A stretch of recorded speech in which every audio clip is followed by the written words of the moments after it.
The first 3 weeks of the eruption here in Hawaii, crazy things would happen in the middle of the night. A new fissure would open up and it would threaten a new neighborhood. Thousands of people are evacuated from their homes. I started the Hawaii Tracker Facebook group to help people understand what's going on and get their questions answered. Hey, how's it going? We're live. This is Fissure 20. We had hundreds of people all throughout the neighborhoods sending in videos, articles, and images. We spend a lot of time making sure the accurate information gets out. This is live. There's still lava moving. They weren't just sharing a story, they were helping their neighbor. If a family was being evacuated, the group would just jump in and help out. So it was huge. They were watching out for each other. Hello everybody, thank you for coming. Thank you for the support from everybody. As we go through this, we're growing closer together as a community. When tragedies like this strike, you really realize how much you need each other.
Aloha everyone, I'm geologist Philip Ong, here with Mr. Dan DuPont of HawaiiTracker.com, bringing you guys another Kīlauea volcano update.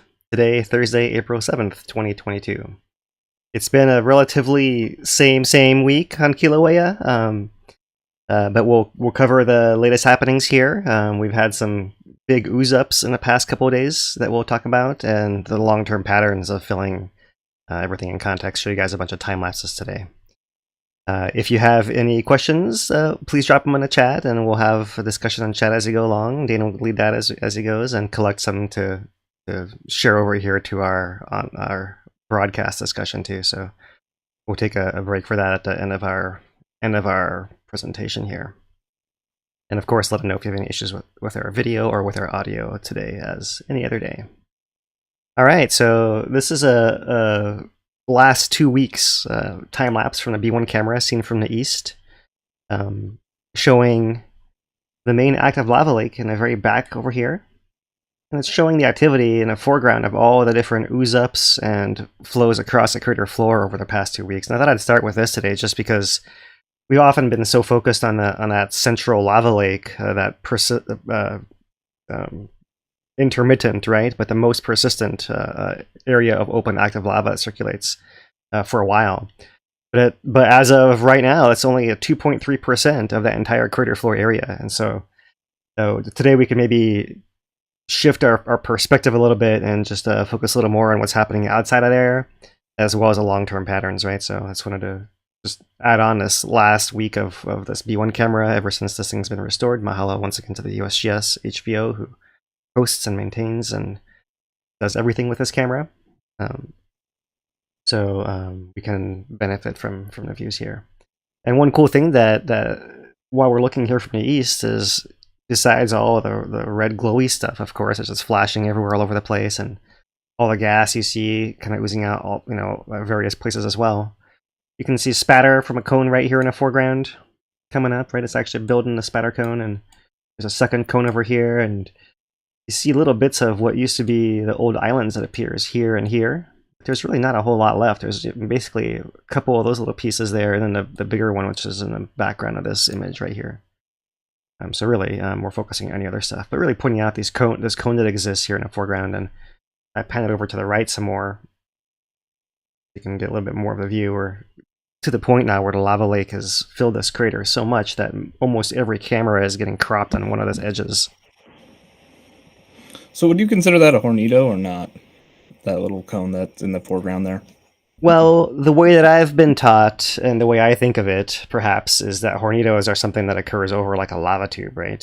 So it is similarly built by spatter, but they end up being they're almost like more satellitic. You see what I mean?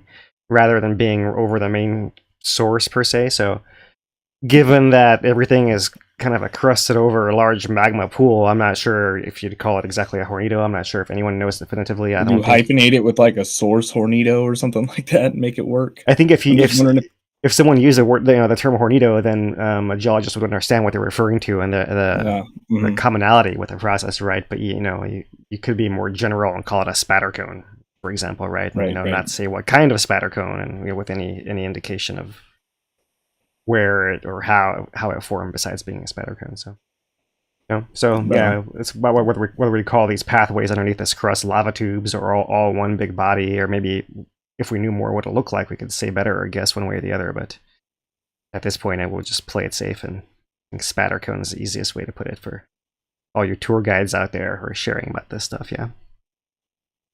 So of course, like I said, use whatever you want. So yeah, there are several of these cones now. You can see there's one visible kind of over here. It's not so easy to see, and there's actually some other ones that off to the side. You can't quite see them to the right over here as well.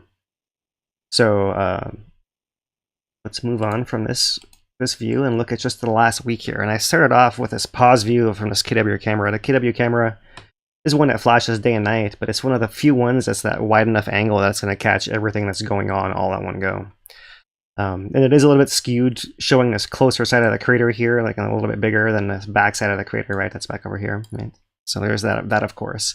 But with this big ooze-up that began last night over here on this north side of the crater, north is that way, north.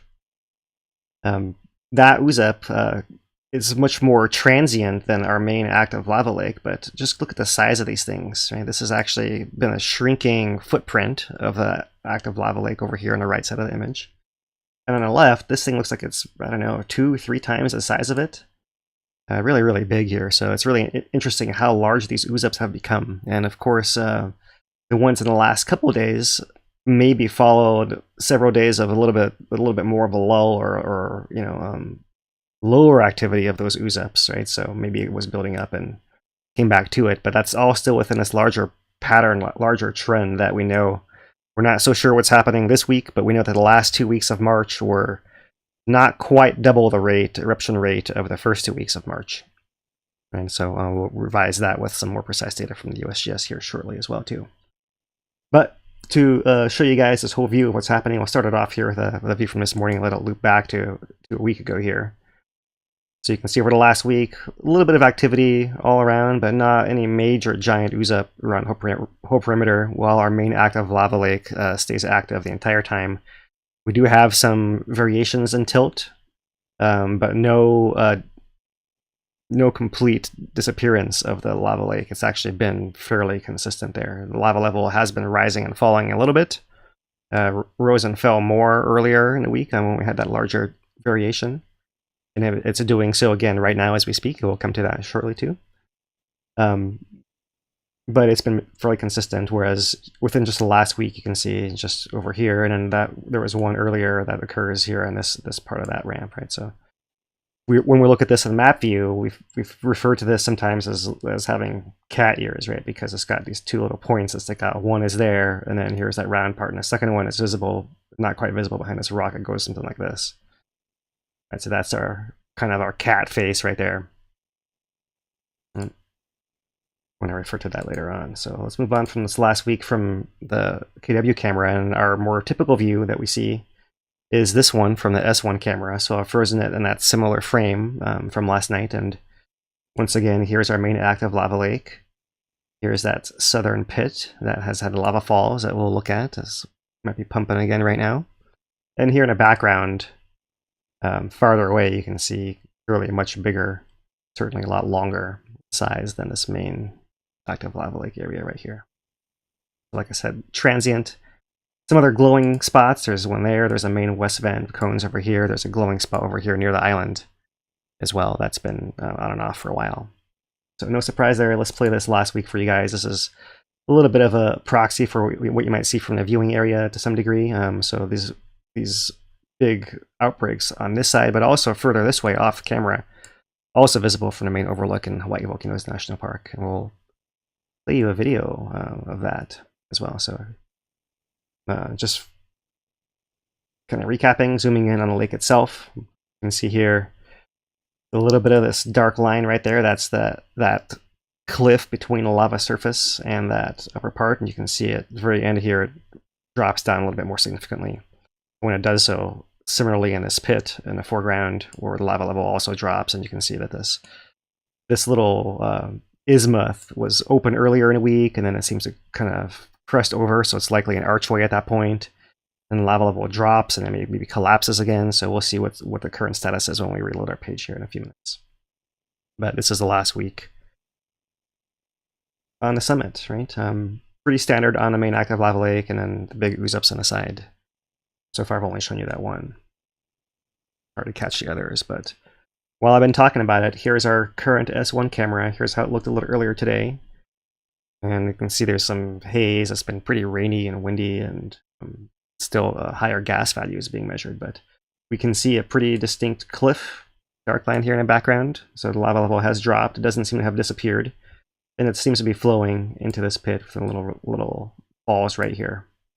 So that was the status of this photograph, which was from 3 hours ago. So if I reload it right now, and let's see what it gives me.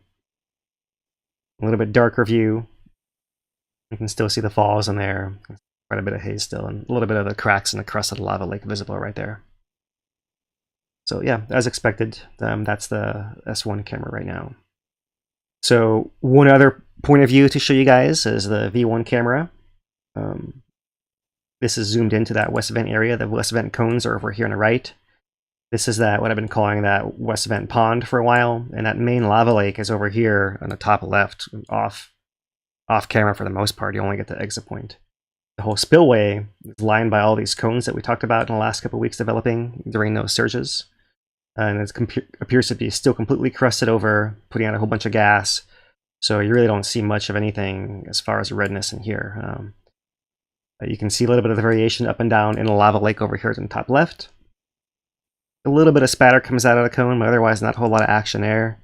Pretty slow, and if we zoom way into the pit, then you can really see a little bit of the only thing happening. We have a little bit of it looks like a little skylight there, so this looks more like a lava tube, Dane, right through here, through this pathway, and then right there it's spattering up. It might be building what might be called a hornado right there. Might be one that you actually could call that.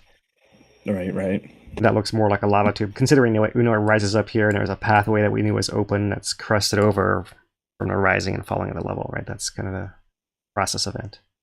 So otherwise, all we can see here is the lava level rising and falling and rising and falling. And that's really the obvious thing to point out, is that there's clear evidence everywhere the lava level has been rising and falling. And I've been emphasizing this because we have had a little bit of confusion, I'll say. I've had some confusion, and especially as far as how it's presented here over the last few weeks of the lava depth changing here. So if I reload this 1 week lava depth chart, here, right here at the top panel, what you can see is the lava depth is no longer swinging wildly up and down anymore, right? And it seems like it's essentially stabilized, and it had been rising, and it has these little variations up and down, right? Whereas if we look at our tilt value down here in the bottom, and 2 microradians to -3 microradians, so this is 5 microradians. This is a reasonable scale. We're not blowing anything out of proportion here, and we're having deflation events with little inflation spikes, and it seems to be once again detached from the signal. Might have been a term we used last week, of the lava depth here at the top. And you can see clearly now we're going through a deflation event. It looks like it's bottoming out, and we're expected to see it reinflate, although we'll see this last one deflated, and essentially it didn't reinflate a little bit, and then it's deflating again, so hard to tell what's going on there. If we stare at the back, here's the last month, and you can see here on the depth that it's been rising upwards. Right, the station had been offline, and so this is where we have our data gap right here. And we see we've had deflation inflation events, and currently there we are, right? Having had that one deflation, a little bit of a rise, but then a larger one coming down, and a little bit of a mixed signal here, right? Because we have what was overall a flat signal, and then it seemed like it was rising a little bit here, stayed a little bit high, now it's dropping and staying low, so it's not quite clear what's going on there, but clearly it's still a little bit transient there. As far as the link to the lava depth, I just wanted to point out that this is something that we have in fact seen before, but I kind of had to dig it out of my memory banks here. Pull up this tilt. This is actually the lava depth plot back from January this year.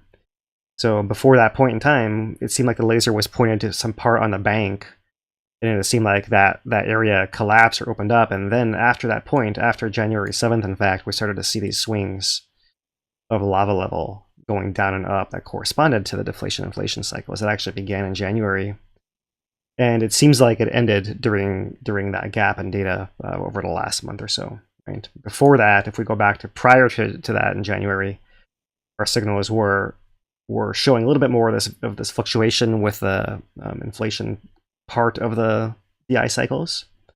Maybe because there was some loose pieces of crust near where this thing was pointed, and was where the rim was bulging somehow. So you get a little bit of bulging during a surge, but then it goes back and bulging and surge. We don't have the big drop-offs like we were seeing with the tilt plot. So all that to say that it seems pretty clear now that the laser is now pointing to a spot that is not the open lava lake anymore, not the open lava pit. This points to somewhere on the side, and so when we see this thing rising, we're actually getting this long-term crustal uplift that I'm going to focus on a little more with our other time lapses coming up here too. So that's just one thing to mention. The lava depth is just showing a long-term pattern. It's not really showing you anymore how much lava is in the pit. For that, maybe we have to refer back to the tilt, right? And it's interesting how this has changed back and forth a couple of times during this eruption, just depending on exactly what we're measuring and being cognizant of the fact that the thing's pointing to one spot on the ground there, and everything is moving and changing all the time. All right, so we just described this pressure pattern proxied by the tilt here. The gas, of course, has got variations from weather and wind direction, as well as the emission rate.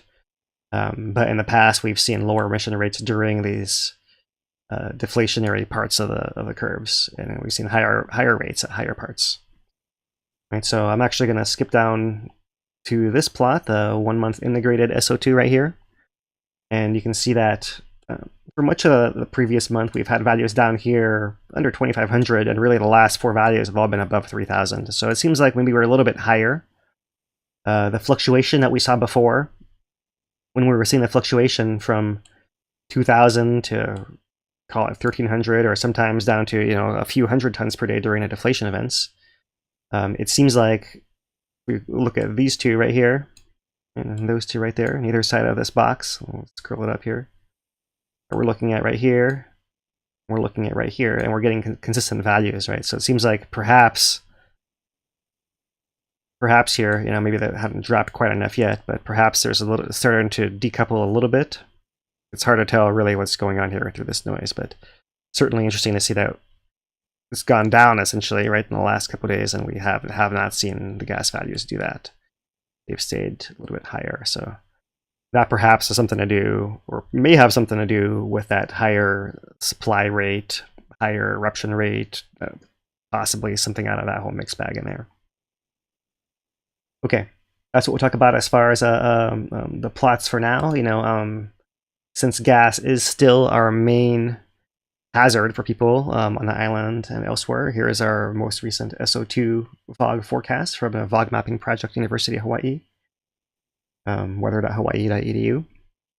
And you can see that most of it is once again blowing west and southwest and offshore of Hawaii Island. But certainly as far as Hawaii Island is concerned, the areas of most impact are around the volcano itself, where there has been more gas reportedly recently, as well as the area southwest, and you're getting some on the Kona side too. So certainly a little bit of a stormy pattern of weather now, so you could have some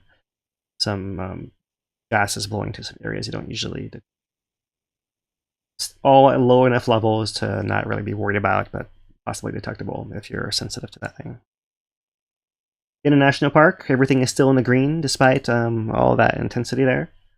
So you can always, of course, check the national park for any changes, conditions that day. Everything's in the green here all day, even though we don't have any wind coming in at the moment. National Park has the closure updates and all of that, viewing areas, how far, how to prepare, all that kind of stuff. So once again, lava in the pit. Most of the viewing we've discussed is from Hawaiʻi Overlook over here, as it has the best view of the vent and this northern area back in here. It does miss the southern part. Right, so you can check there as well. But viewing possibly here, to some degree here, around, over here as well. So now what we'll do is we're going to turn to John Tarson and Epic Lava, who yesterday had a live video here from Hawaiʻi Overlook.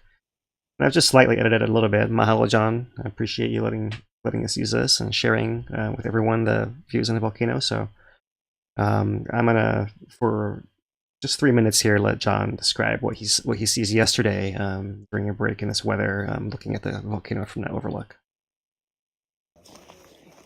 Okay, so this morning on the lava lake, we have our normal piece, which is right here, cone complex. And then somehow there's a huge breakout going on over here to the right. You can actually see that the cone right kind of center screen right there, seeming like it's been doing something this morning. And the breakout here, seems to be right where it's all bubbling in the back.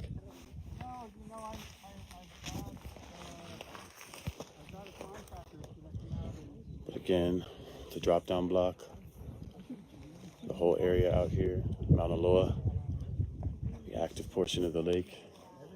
I'll zoom in and see what's going on in there.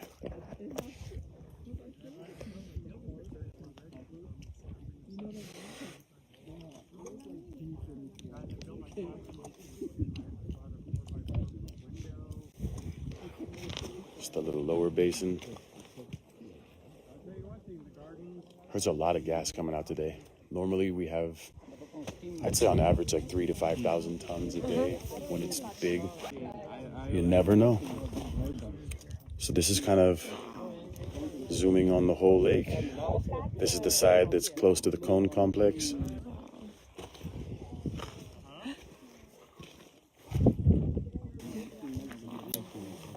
There's a lot going on.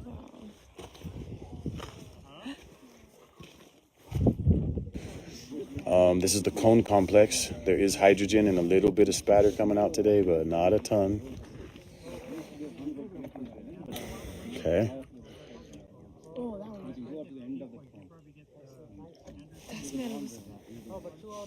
At the front and middle here, it's lots of spatter and explosions happening.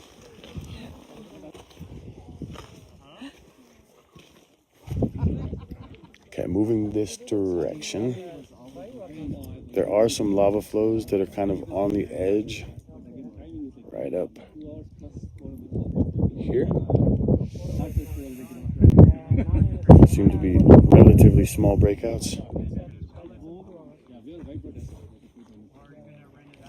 And then moving to the other side of the lake. That's that cone. which this morning had hydrogen coming out and was glowing pretty good. And then getting through the trees, moving to the other side. Dang trees. These are these lava flows, and I'm pretty Looks a lot sure different than it that right did. there is where this one's evolving Some from. changes in there. Too Yeah. much constant action right here for that not to be the source. That's that. So more or less what's probably happening is somehow this is coming out of the ground. Oh, you heard that? Yeah. That's the gas pressure. Oh, there's a big lava flow over there. That long one we were looking at. That. This is the one it was 2 days ago, so it was actually that smaller from our point of view on the Man. F1 camera. Wow. But you can see zoomed in. There's some huge rivers of lava and some big bubbling ponds, and it's Can you take a picture of that? hard to get the Yes. scale. Or is that video? That, yeah, you know what? Right. From a lot of the camera angles All right, we see, it so all looks so That flat is the down there, evolution but of the when you lake see today. an angle If you're like on the Big this, you Island, can it's a good time to see be out here. Yeah, I mean, if I, that it's forming a downhill river. this area right here is really interesting to me, right? Like, it looks like there's something coming out up here, and it's flowing downhill this way, maybe that way. It seems like it might be going that way, and then pouring over this cliff this way. Not quite clear what's going on, but it certainly wouldn't expect this over here on the right to be the high point. But clearly, everything's moving around down there, and that's what we'll look at coming up next. Is this with the F1 camera, how the crater floor has been moving so much? Although over here on this right, on this northern perimeter, I'm a little surprised to see it doing it quite as much there. Right. Yeah, once again, mahalo, Epic Lava and John Tarson for sharing that. Pretty cool. It was a great little summary there of what was going on, right? All the different cones, a little view of that one. Nice to hear his report of that it was glowing and putting out hydrogen, and the spatter zone right here where the lava's recirculating back in. What's this? Lava's recirculating back in and kind of diving down underneath the spot. It's spattering up and building this little spatter rampart, or kind of it's more like a rim, like a rim on the edge of the lake here, where it's going in. So they used to call these things grottos back in the day. So can't think of a more modern term. So cool stuff there. Mahalo once again. That's all once again shot from the Overlook. So the Overlook is looking more back in this direction, right? So that that view on this F1 camera was this area that was back in here, top left of this view, right? Whereas what's happened more in the last 24 hours today has been on this more northwest part, right? On the bottom left of our camera view over here. So again, north is that way. So you're still wondering, right? So here's our West Fin complex, right? So what we're going to do now is we're going to look at this F1 camera at a few different time scales. And first, we're looking at the last 24 hours, and you can see the variation. Of course, we're not getting you guys second to second, so you can see the bubbling, the churning, the spattering. You got a little bit of that with that video John just had. So abstract it here to over 1 day. You can see the really big flows in one area, not so much in the area that was the previous day, and smaller stuff in other parts of the crater. Still action over here in the lake, right? Clearly visible, that little isthmus right there. We'll pull it back to the last week. So when we speed it up a little bit more, you don't see quite as much of those little variations, but it gives you the long-term pattern of what some of these lower level flows in the crater floor are occurring, right? So with our week long, you can see that ooze-out that occurs back over here. That's the one that, look into the last video by John, that's the one it was up here. I'll flash in here, there it is. And then the one down here, closer to the camera, that's the one that happened last night, this morning. So bigger pattern. You can see not as many big ooze-ups elsewhere around the crater perimeter, really in the last week or so. And fairly constant action within a lava lake. Not a lot of changes on the vent complex itself. You see a little bit of lava or spatter or glow or gases, and you see some change in this area right here of how the configuration appears as we examined with the V1 camera previously here. Okay, that's the last week. We'll pull it back now to what is this? The last 5 weeks, a little bit more than a month. So you get a view of one of these earlier deflation inflation pauses where the lava almost all the way slows down, and we see more of these surges coming out with flows overflowing the main pit. And it seems like those we haven't seen nearly as much since early last month, really, right? Now what we're seeing, instead of the lava coming up and through here and overflowing so much this way, is we're seeing bigger ooze-ups around the perimeter, right? From around a week or two ago, right? Kind of coincident with this extra supply that we think we have. So interesting, right? You can see a little bit of action back here, a little bit in that same zone, but a lot more really in the last week, as we described last week, and then a little bit of a gap, a little bit of a lull, and then the more recent surge here at the end.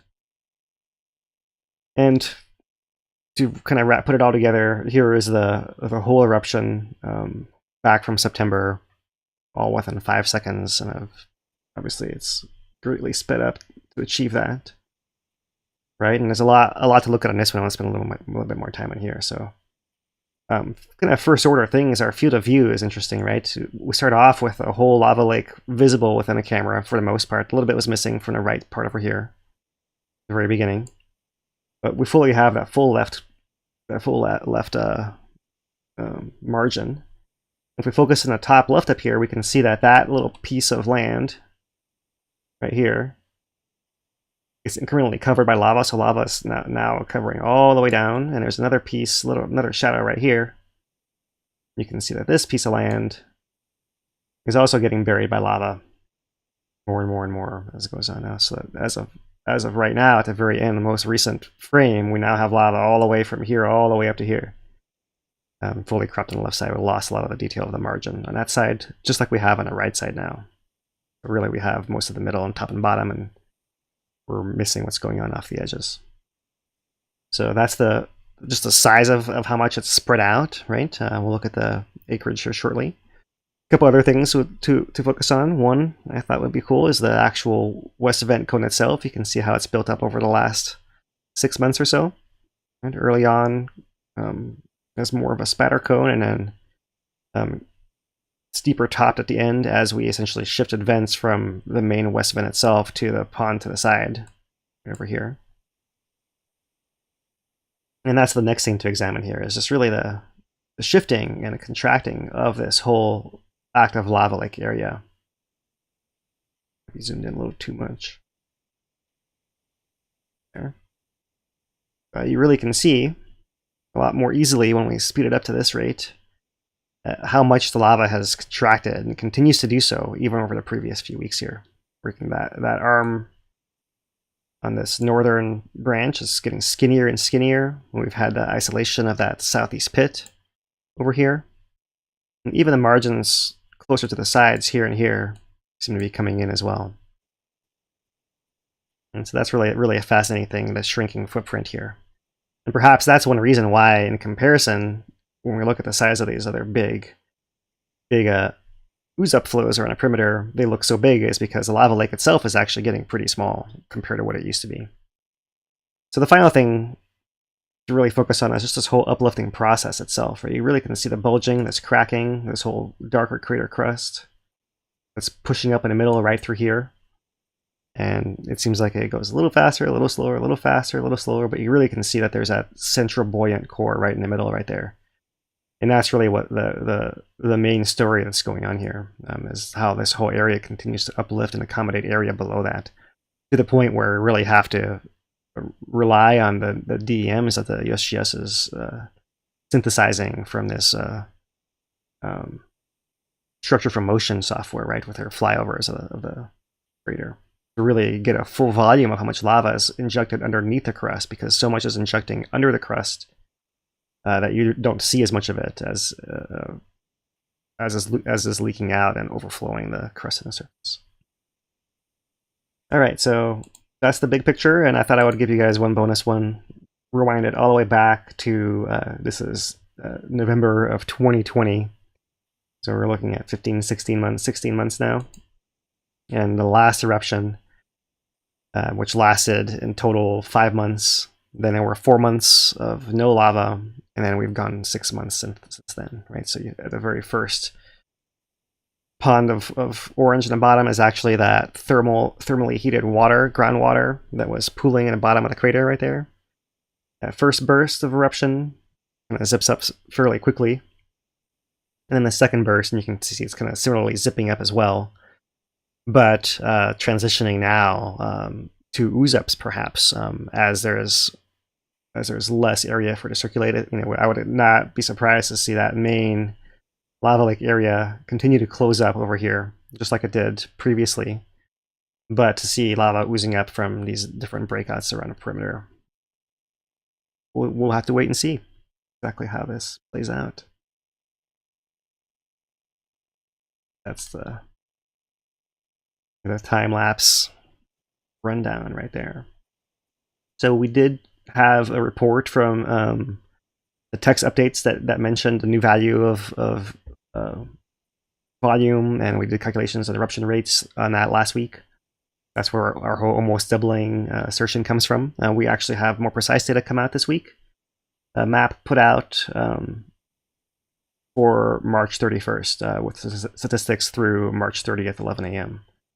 So I'll zoom into the map itself here. There's the actual footprint of lava, the dashed line here. Dashed line right here is that midpoint after that first eruption, between the first and second eruptions, that extended the lava lake right there. The yellow are remaining bits of island. Right, here's our central island.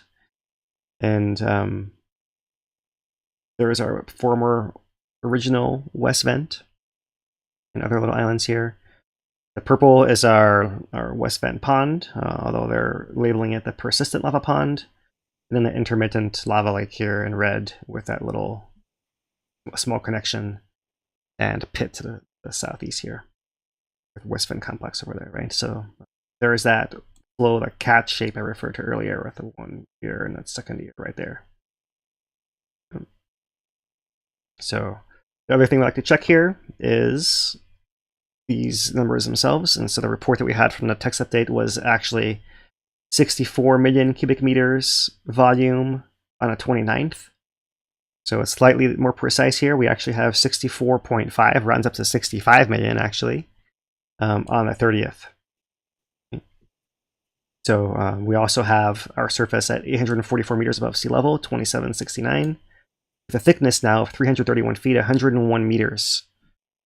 It's a little bit different for some of the text updates lag a little bit. They may still be saying 97 or 98 or something, 96 perhaps.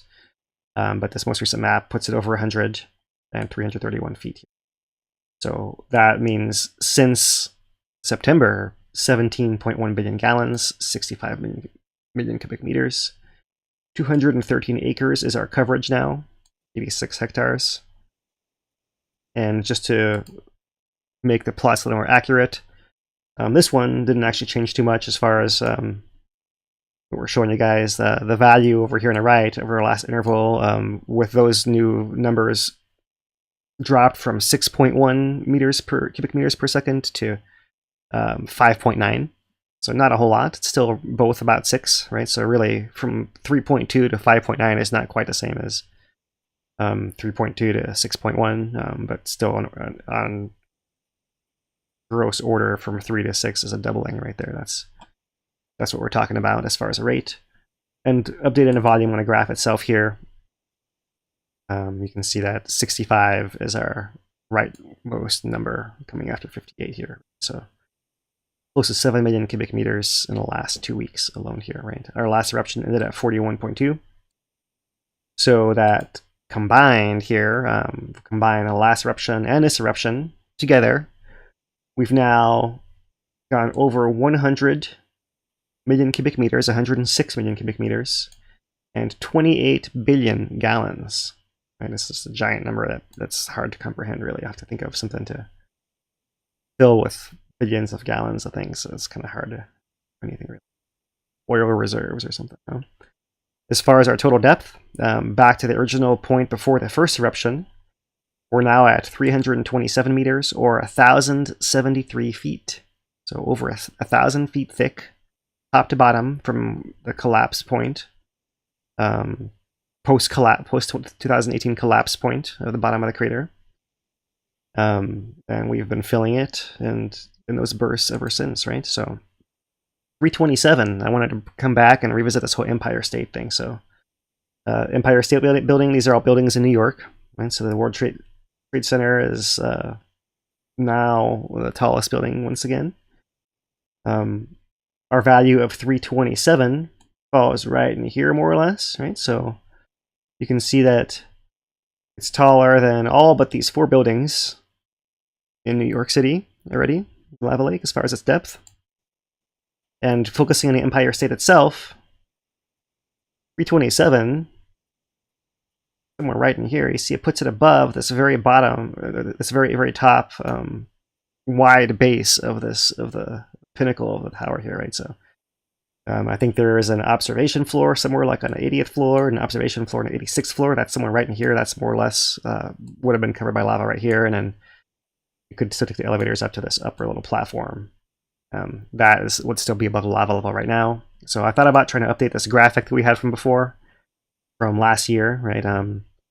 But really, because lava's filled so much, everything in the background as far as this brown stuff would all be red with lava. Lava's covering everything in here, except for, it's probably right there, except for that little piece right there. So that's about how far up the lava is, somewhere in here.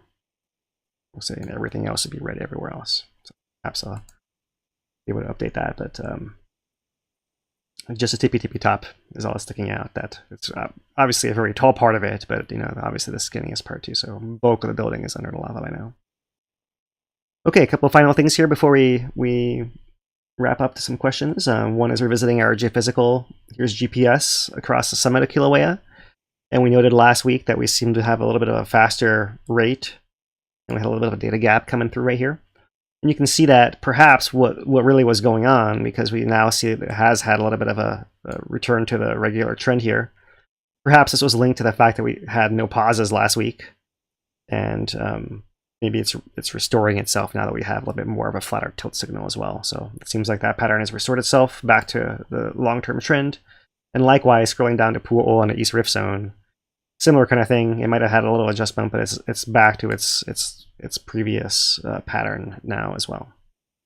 So really no change to report.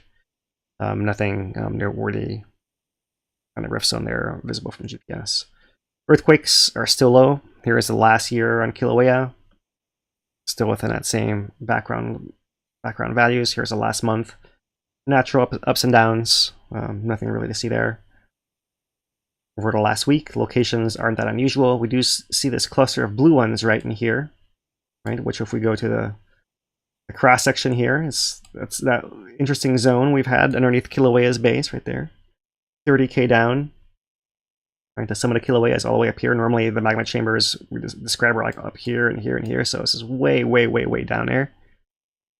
But this is an area that has been active recently as well, and perhaps this is linked to this extra diffusion rate as one possibility we've thrown out there, right? So that was about 10, 12 weeks ago now that began, the whole pattern.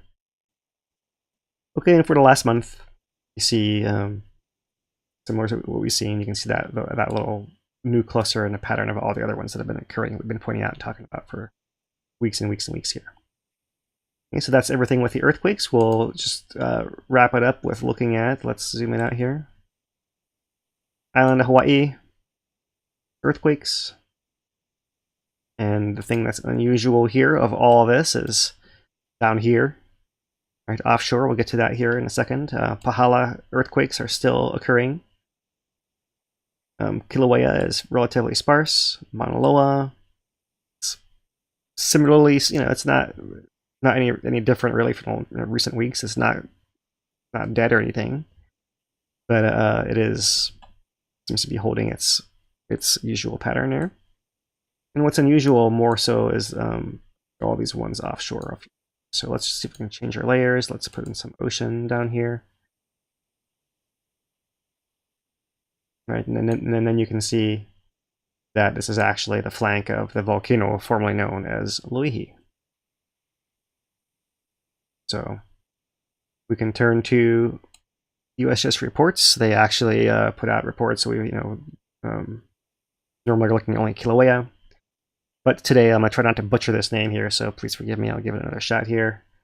Kīlauea volcano formerly known as Loihi. Also had an update that came out today. So it says that there were approximately 53 earthquakes in the past month, most of which beneath magnitude 3, and shallow depths less than a kilometer, 6 miles below sea level. 40 of these were associated with a flurry that began on April 3rd, but which has tailed off in recent days.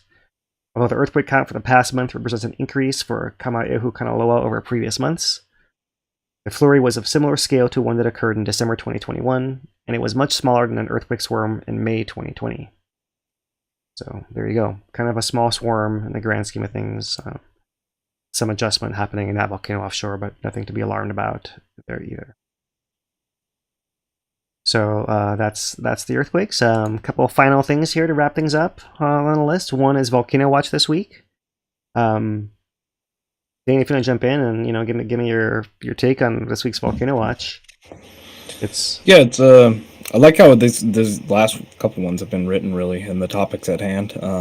Every once in a while we'll get some that feel like filler, but these are definitely some of the harder hitter ones. So definitely worth checking out these latest Volcano Watches. The tephra deposits, and we always hear about Don Swanson talk about them, but it's good to get a little bit of a different take on them too, right? And one thing that jumped out to me was how the author was talking about the different phases of the explosive pyroclastic activity, and how it generated different sizes of pumice. And that's just interesting that it starts out, if you go through it, it starts out, the explosions start out small and regularly pretty tightly packed and not much interval between them, and then start to get a little bit bigger. So yeah, definitely interesting stuff in there. What's your thoughts? Yeah, exactly. Yeah, for sure. I would encourage people to go find that virtual field trip with Don Swanson. Maybe you can pull the link up and drop it in the chat.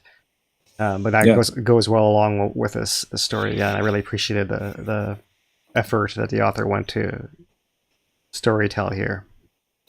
As we know, people absorb this information better through stories. So yeah, pretty cool Volcano Watch there. It's we'll let you guys find that one. There's just one more thing I want to mention here is that there is from a national park a new episode in this Ike Hana no Eao Experience the Skillful Work series, right? And the one this week, or this month I should say, is Leilai tea leaf garland making, right? So maybe I'll play just a few seconds of it here if you don't mind, and as a little take of what you guys want to know where you can go and find. You grab the pointy part. Okay. Then you're gonna make a knot at the end. Okay, Sean, I will need you to hold. Okay. Then we're gonna braid. You're gonna braid it to where it's enough to tie at your wrist. So what I've learned from my kumu, if you go more than 5 strips, it's more Tahitian style. Oh. So in hula, we usually put like 3 or 4 strips, which is more our modern way. Yeah. So today I'll only put 3. So what we're gonna do, we're gonna put 3 strips. Okay. You're gonna make sure you have 2 of the leaves on the right side, okay? And the far back leaf, you're gonna bring it over. Okay. And then you're gonna bring this up the strip, and the one that was on the left side, you're gonna vili it over. Oh, so you're always gonna end up with 2 on the right and 1 on the left. Yeah. So as you keep going, you're gonna keep adding 3 more, just like that.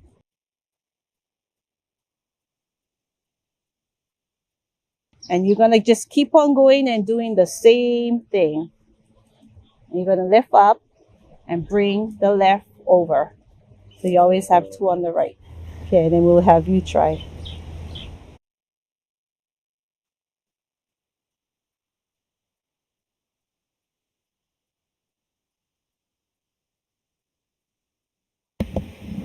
All right. Oh, you're muted, Phil.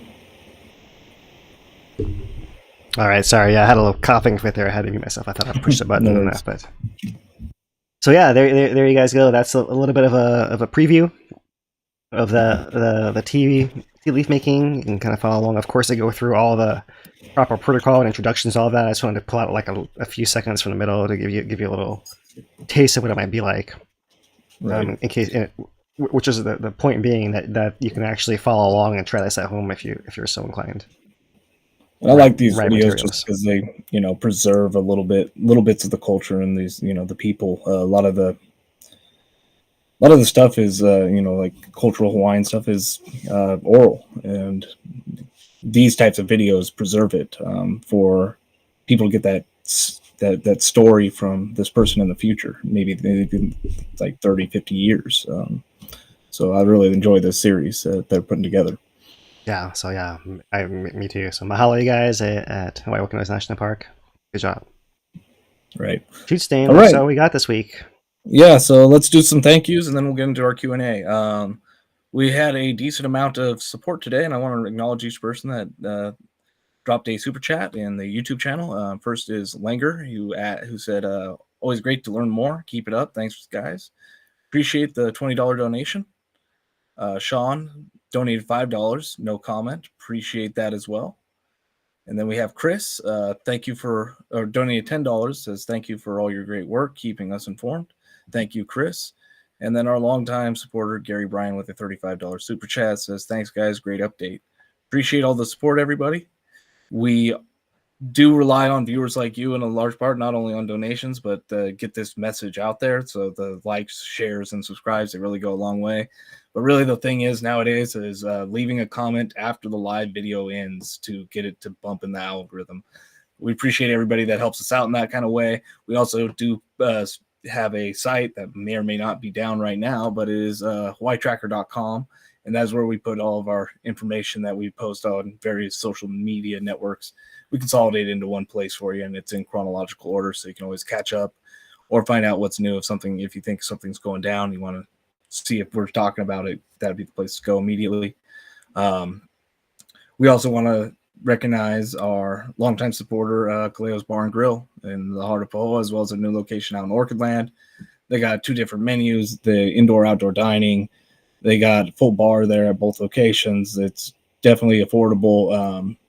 Great option to get out of the house, or if you're a visitor to, go get some traditional dishes with a little bit of a local twist to them. So thank you, Kilauea's Bar and Grill, for your long-time continued support at this point. All right, we got a few questions here. I think you hit a few of them during the presentation, but I think we have a few left here. Tasha asks about the spatter cones inside the lava lake. Are the spatter cones mostly because of gas or the weight pressure of the crust, or is it a combination of both factors? My take is it's probably the gas, really. It's often about the gas trying to just vent out through the hole, and there's always just little bits of lava that kind of get caught up and get flung out. And it's almost like if you've ever seen like a cotton candy machine, like how that liquid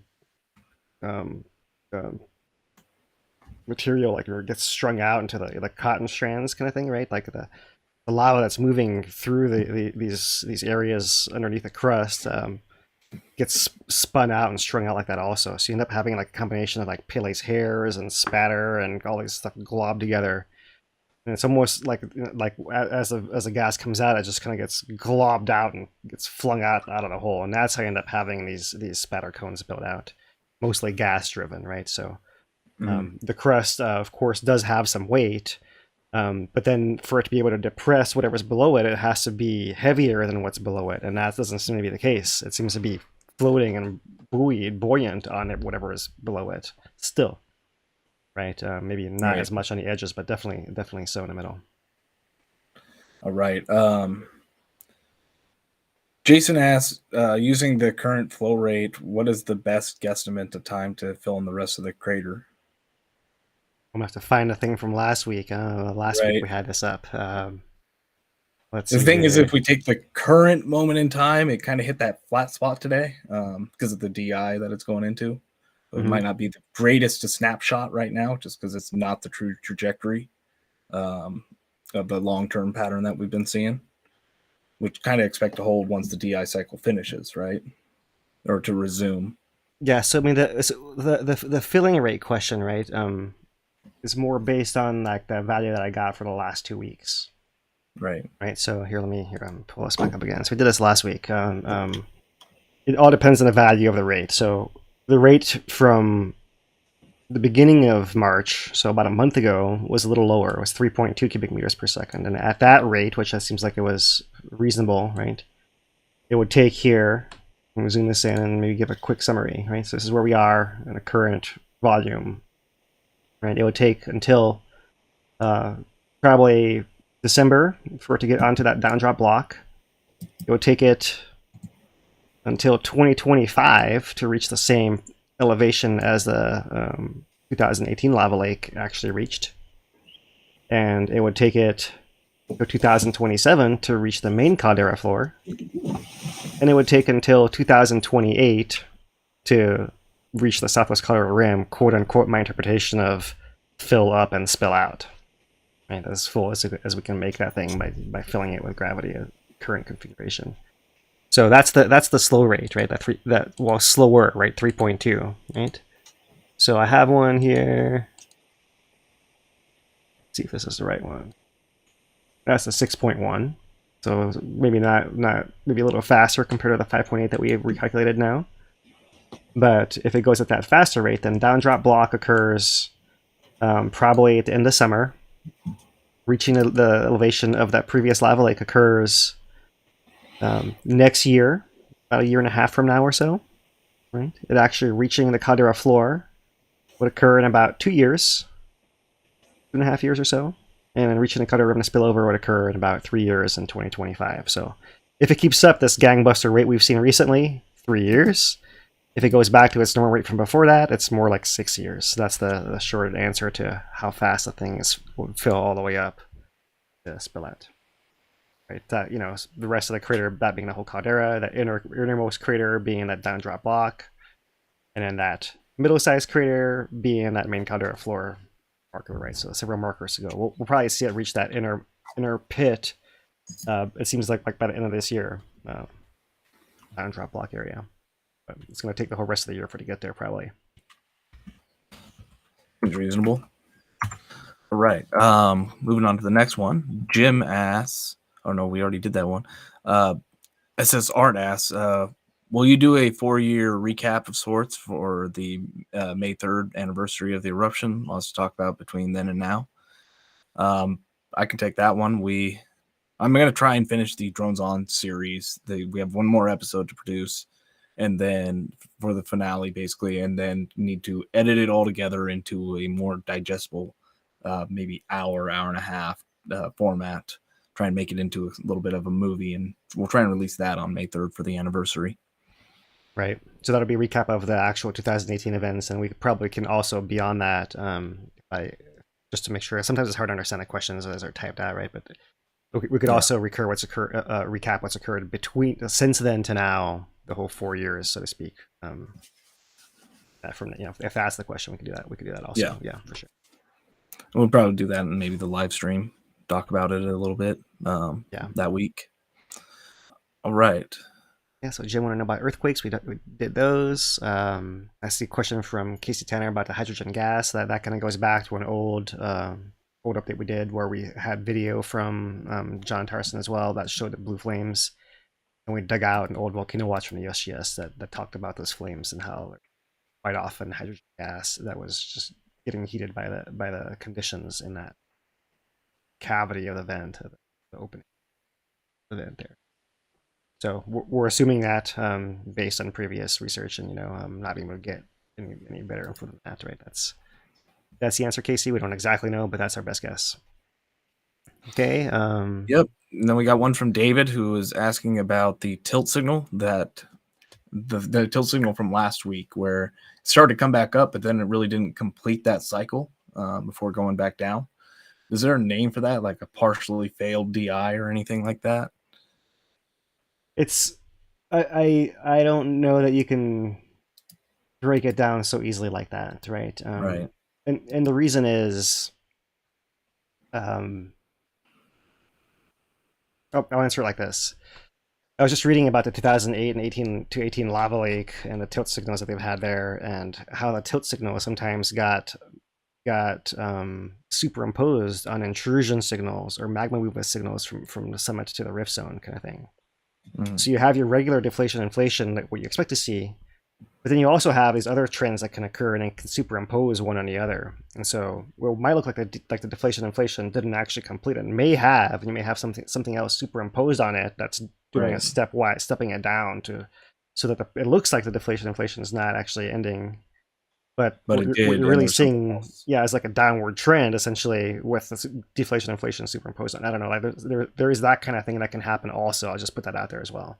Right. As an example of how it can not be so simple. If the magma found a way to, to move a little bit into the rift zone and, redistribute itself a little bit, like, I mean, you could have like a long, like a deflation of the summit, for example, with a deflation inflation superimposed on it. So like it's just kind of weird like that, right? So when it's as clean as a deflation inflation signal, you can that's clearly a DI cycle. But then when it starts getting more complicated, you can't say, well, that's not a DI cycle or it's something else for sure. It's like, okay, well, it looks kind of like it has a DI cycle in it, somehow. Then you get into like the DID cycles and that and kind of something stuff. else is going on, and at that point, it's like at the level that we explain things, we don't.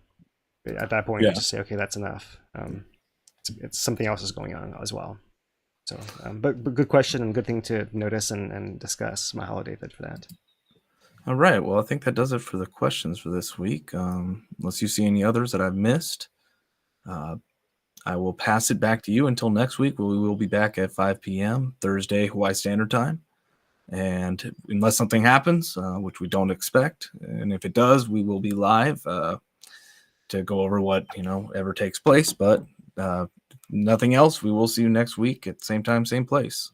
Yeah, the viewing has been great. The weather has not been as good, but if you can plan for the weather, come up and see this volcano. If you're not nearby, come over and see it. These are some of the glory days of viewing for this thing, right? It's really, we're kind of spoiled to be able to see it change so much and have all this technology. And so once again, big mahalo to the USGS HVO for all their data streams and info and all that.